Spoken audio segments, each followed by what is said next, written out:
আল্লাহু লিইউআযিবাহুম ওয়া আনতা ফীহিম ইয়া রাসূলুল্লাহ, আপনার কারণে ওদের জনম জিন্দেগিগুলো আমি ক্ষমা করে দিলাম। সুবহানাল্লাহ বলবেন না? আমি কি বানাই বললাম? সেজন্য একটু করে দূরে আসতেই আমার মা বোনদের আরেকটা কথা রয়ে গেল, ঠিক না? রেখে আসলাম কোথায়? কথা 8টি দরওয়াজা খোলা। 8টি দরওয়াজা, 1 নম্বর 5 ওয়াক্ত নামাজের কথা বলেছে, এটা আপনাদের জন্য নিয়ে আসলাম। আমরা যদি আল্লাহ আমাদেরকে মেরে ফেলতেন, আমরা কি এই ঈদগাহ ময়দানে আসতে পারতাম? তাহলে আজকে একটা শপথ আমরা নিতে পারি না, আল্লাহ বউ বেটি আত্মীয় স্বজন কেউ তো পেতাম না যদি 22.5 লাখের মতন আমাকে ডাক দিয়ে নিয়ে যেতে। আর আজকে আমাকে যখন ডেকে নাও নাই, তাহলে তোমার দরবারে একটা সিজদা, 2 রাকাত শুকরের নামাজ আজ থেকে শুরু করব ইনশাআল্লাহ। বলেন না? যারা এশারের নামাজ পড়ে ফেলেছেন ওরা ফজরের নামাজে গিয়ে পড়বেন আলহামদুলিল্লাহ। বলেন না? যদি আমরা চাই 5 ওয়াক্ত নামাজ, আল্লাহ আমাদের চাইতে বড়, আমাদের চাইতে ছোট, আমাদের মা বোনরা, আমি এই হাসান রেজা 1000-এর উপরে জানাজার নামাজ পড়াইতে হয়েছে এই লকডাউনের মধ্যে। ডেলি 3, 4, 5, 7, 10, 11 পর্যন্ত, দিন নাই রাত নাই, 2টা নাই 3টা নাই 4টা নাই, আজকে প্রায় 1 বছর। সুবহানাল্লাহ। এতগুলো জানাজার নামাজ অনেক সময় চিৎকার দিয়ে কেঁদে দিয়েছে আমি, আল্লাহ ছোট্ট ছোট্ট বাচ্চা, স্বাভাবিক মৃত্যু আপন দাদাকে আপন নাতিয়ে কবর দেওয়া, অস্বাভাবিক মৃত্যু আপন দাদা যদি আপন নাতিকে কান্দে করে কবরে নিয়ে যায়। মাকে সন্তানকে যাওয়া এটা কোনো ব্যাপার না।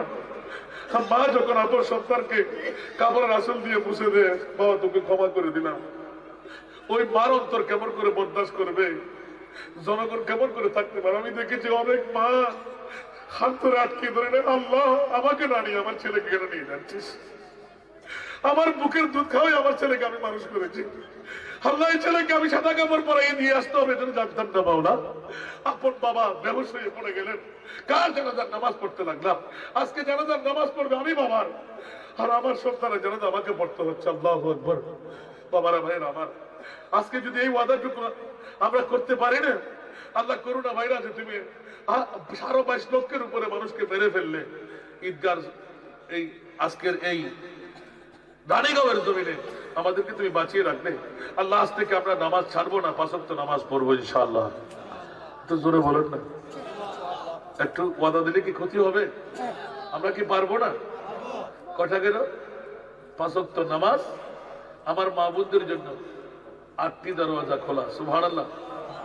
সবচেয়ে বড় মামলা এসে গেল যে নিজের সরঞ্জামকে জেনার কাছ থেকে বাঁচিয়ে রাখা। সুবহানাল্লাহ। 3য় নম্বর বা ইতাআত বালা। আমি একটা হাদিস, অন্য হাদিসে 5টাও আছে। আমার নবী যখন 3টা বলেছে, 3টাকে আপনি স্মরণ করেন। আপন স্বামীকে চলে বলে কৌশলে মনটা রক্ষা করতে পারলে 8টি দরওয়াজা আপনার খোলা। একটা তো পয়সা খরচ আছে, কথা বলেন, কষ্ট আছে। হ্যাঁ, আল্লাহর দরবারে মকবুল যদি বানাইতে হয়, পেটটা হারাম থেকে পাক করতে হবে, জবানটা মিথ্যা থেকে পবিত্র করতে হবে, 5 ওয়াক্ত নামাজটা ঠিকভাবে পড়তে হবে। আপনার ঈমান আপনাকে বলে দেবে। সর্বশেষ যদি পারেন আযানের 15-20 মিনিট আগে উঠে ফজরের 2 রাকাত আপনি তাহাজ্জুদের নামাজ পড়েন। রিজিক আপনাকে তালাশ করতে হবে না, রিজিক আপনাকে তালাশ করবে। আপনার ঈমান আপনাকে বলে দেবে আজকে দিন আমি কি করব, কাজ কোথায় যাব, কোথায় গেলে আমি কামিয়াবি পাবো। আমার শ্রদ্ধেয় মা বোনরা, কারণ খাসা আমাদের আদাওয়াতি নাই। এই কথাগুলো বলতে আমি সারা বাংলা ঘুরে বেড়াচ্ছি এখন আলহামদুলিল্লাহ। দুঃখ হয় আমার মাহবুবে মুস্তাফা যার অন্তরের মধ্যে জায়গা দিয়ে রাখতে পারলেন, কোন ধরনের আযাব তাকে ধরতে পারবে না। এটা হলো আজকের দর্শন কোরআন। ইয়া রাসূলুল্লাহ, আপনি তার কলমে থাকবেন। যদি ইহুদির বাচ্চা আমার নবীর নুরানি হরম মোবারক মুসলমান না, ইহুদি চিরতরে জাহান্নামী, আমার মুস্তাফা মসজিদে নবী পাকে ঢুকতেন আর ইহুদির বাচ্চা দৌড় দিয়ে এসে জুতোগুলো বুকের সাথে রাখতেন। সুবহানাল্লাহ। আপনার জাফরি ভাই আমার পাশে একজন প্রিন্সিপাল, আমিন বলবেন না? আপনাদের গর্বিত সন্তান আজকে আলেম বানাইলেন বলে কত খুশি করে এতক্ষণ 2 ঘন্টা দীর্ঘ তকরীর করে গেলেন। এটা এর চেয়ে বড় গর্ব আর কিছু হতে পারে? এটা আপনাদেরই সন্তান। দেখুন তো, এই গর্বিত সন্তান তৈরি করা প্রয়োজন আছে না নাই? এখন যখনই কি বলতেছিলাম যে কি বলতেছিলাম ইহুদির বাচ্চা সুবহানাল্লাহ বলেন না বাবারে এরকম প্রেমের মধ্যে বললে আমি নিজেকে হারিয়ে ফেলি ইহুদির বাচ্চা হঠাৎ করে মসজিদে নবী আসা বন্ধ হয়ে গেল একদিন গেল 2 দিন গেল 3 দিন গেল আমার নবী পাক জবান খুলে বললেন ও সাহাবাই রে ও আমার আনসার মুহাজিররা বললাম আমার ইহুদির বাচ্চা কই সুবহানাল্লাহ সমস্ত সাহাবীরা তাজ্জুব ইয়া রাসূলুল্লাহ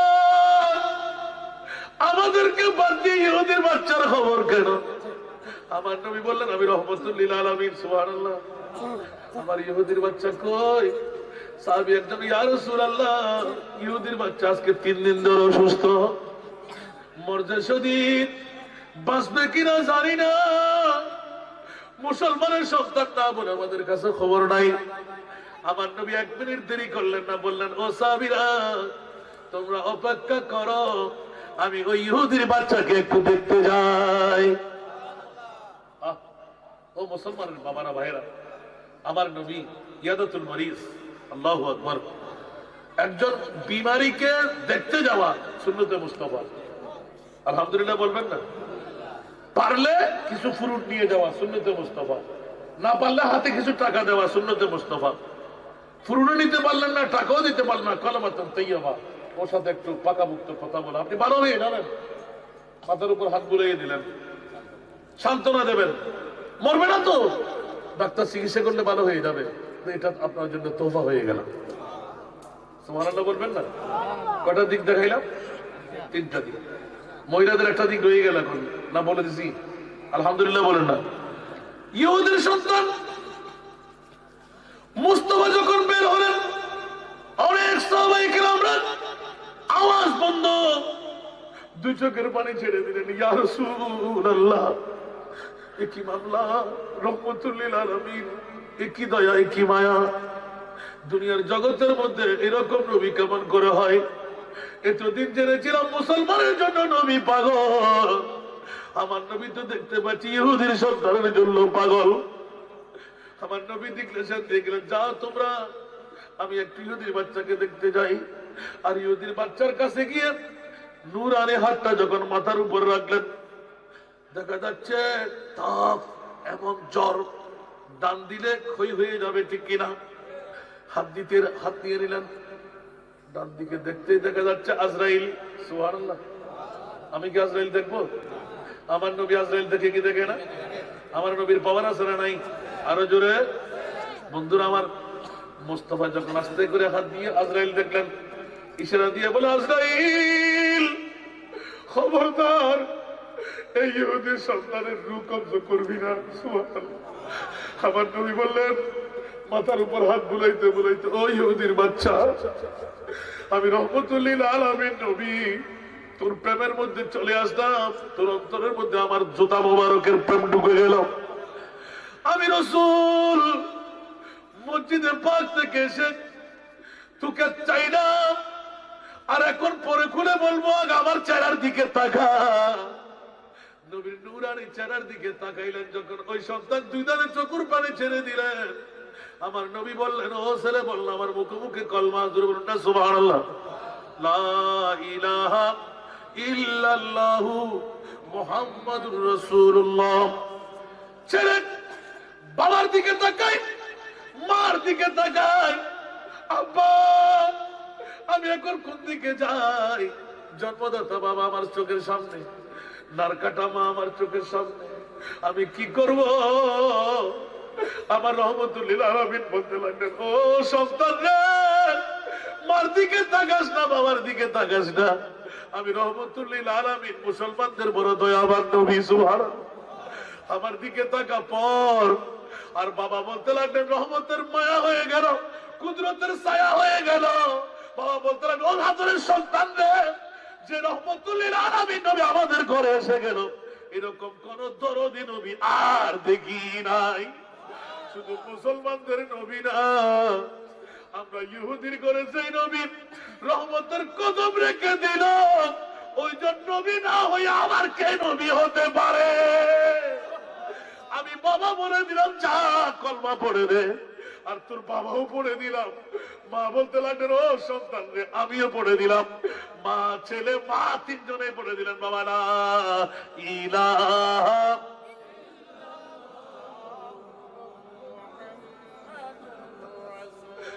जब आ गई है जोशे रहमत पे उनके आंखें, जब आ गई है जोशे रहमत पे उनके आंखें, अरे जलता बुझा दिया है, जलता बुझा दिया है, रोते हंसा दिए हैं, उनकी महकिन दिल के गुलचे खिला दिए हैं, जिस राह चल गए हैं कूचे बसा दिए हैं।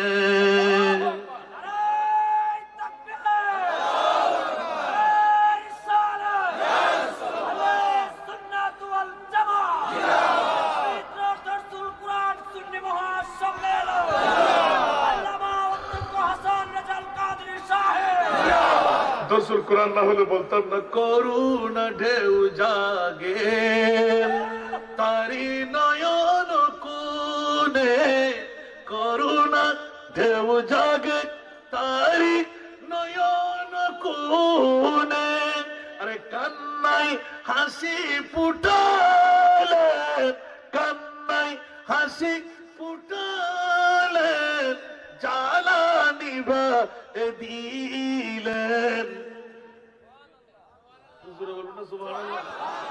নবী পারে কি পারে না? আল্লাহ ছাড়া নবী পারে না। ব্যাকরণের গোষ্ঠীরা কোথায়? কোরআন চোরের গোষ্ঠীরা আল্লাহর কোরআন ইন্না আতাইনা কাল কাউসার, জোরে বলুন না সুবহানাল্লাহ। মা কান আল্লাহু লিয়ুআযিবাহুম ওয়া আনতা ফীহিম। এবার আজরাইল বলতে লাগলেন আমি আর থাকতে পারছি না ইয়া রাসূলুল্লাহ। আমার নবী বলে আজরাইল এবার তুমি রুকু করো। নিজের মামলায় আজরাইলকে বসাইলেন, আর ইহুদির বাচ্চার জন্য আমার নবী আজরাইলকে বসাই রেখেছিলেন। তুমি রুকু করতে পারবা না, আমি রহমতুল আলামিন বলছি। নবীর কত পাওয়ারের মালিক, আর সেই নবীর ঘরের জন্য আজকে এতক্ষণ তকরীর হয়ে গেল। আমি আর ওয়াজ করবো না রে বাবা, আর পারবো না ওয়াজ করতে। এত মহাসাগর আমার মুস্তাফার, আমি একজন গোলামের বাচ্চা গোলাম। কারো যদি আন্তরিক ইচ্ছা থাকে এখন মিলাদ হবে, এখন দোয়া হবে, আজকের জান্নাতি মাহফিল এখন সমাপ্তি হবে। সেজন্য মা বোনদের আরো ওয়াজ করার আরেকবার আসতে করবো ইনশাল্লাহ। আজকে আপনারা কষ্ট করে যখন আসলেন, 8টি দরওয়াজা কেমন করে খোলা, 3টি শর্তের একটা হাদিস বলে দিলাম। আমরা কি পারবো না চাইলে? একটু জোরে বলুন। আমার বাবারা পারবো না? তো নামাজ পড়তে পারবো না? আজকে যদি কবরে থাকতেন আপনি নামাজ পড়তে পারতেন, রোজা রাখতে পারতেন? তো কিছুই তো না। 5 ওয়াক্ত নামাজ তো আমরা পড়বো। আমাদের সাতগার ভাষায় বলে বিজিলি কাতা বড় হয়, যার কাতাতে বয়, বুঝেন নাই?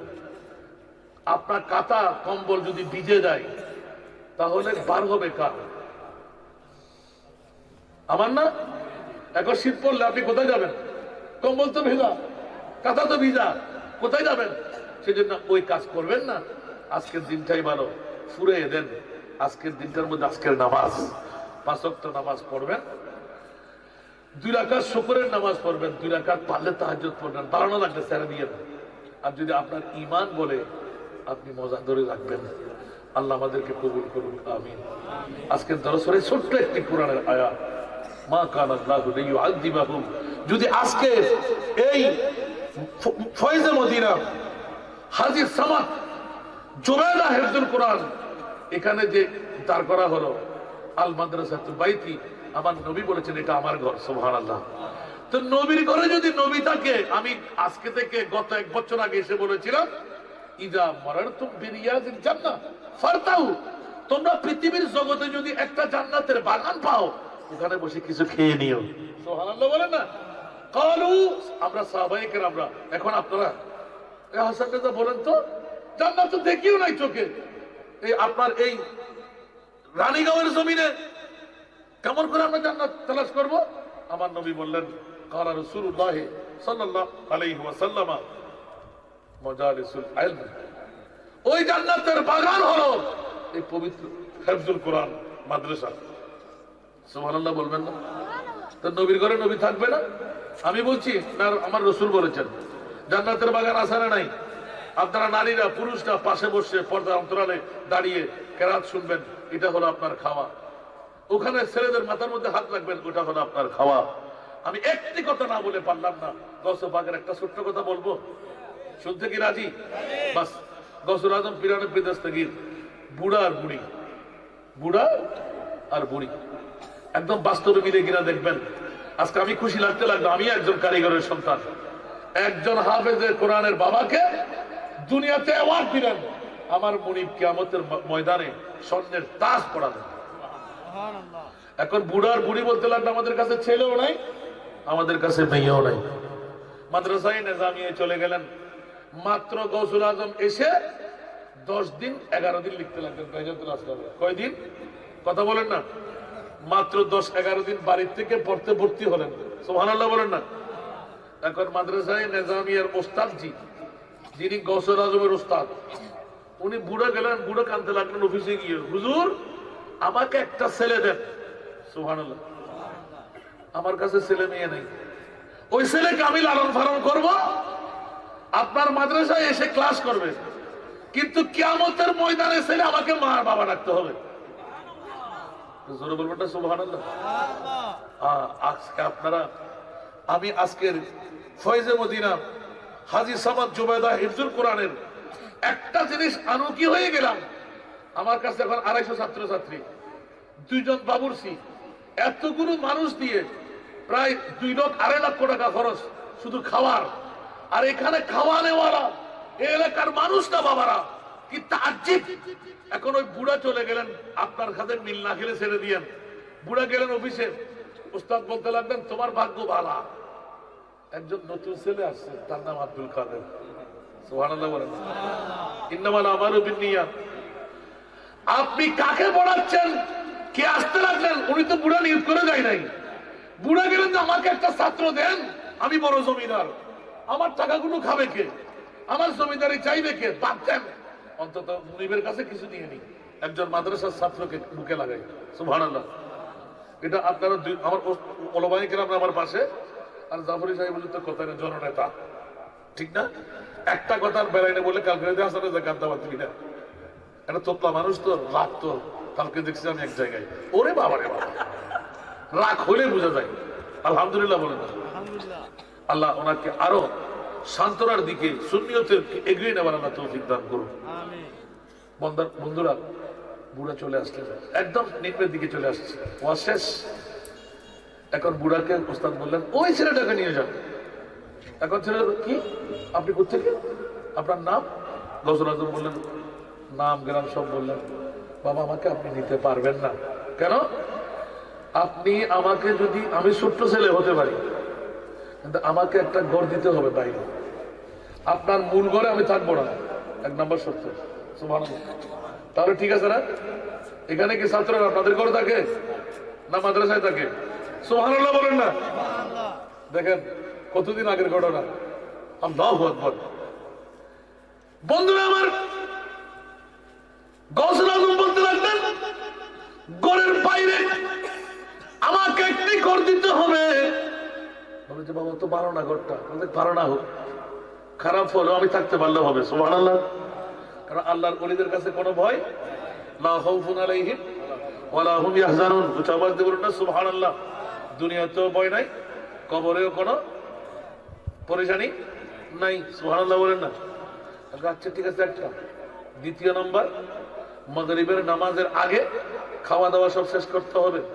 মাগরিবের নামাজের পরে সূর্য উদয় না হওয়া পর্যন্ত আমাকে কোনো ডাকা যাবে না, খাবার দেওয়া যাবে না, কথা বলা যাবে না। মানলাম। বলুন না সুবহানাল্লাহ। বাবারে, আমার সাথে যত লেনদেন দিনের বেলা শেষ, রাত্রের বেলা কথাবার্তা বন্ধ।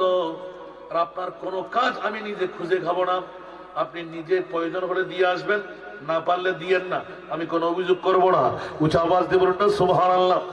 যেমন কথা তেমন কাজ, আমার গৌসুল আজম পিরানে দস্তগীর বাবারা, কত বছর আগের ঘটনা।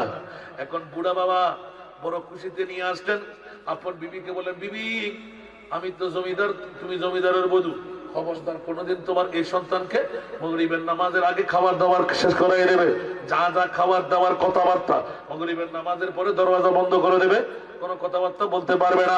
বলছে ঠিক আছে মেনে নিলাম। কিন্তু হঠাৎ করে একদিন গেল, 1 মাস গেল, 2 মাস গেল, 3 মাস গেল, দেখা গেল ক্লাস শেষ করে এসে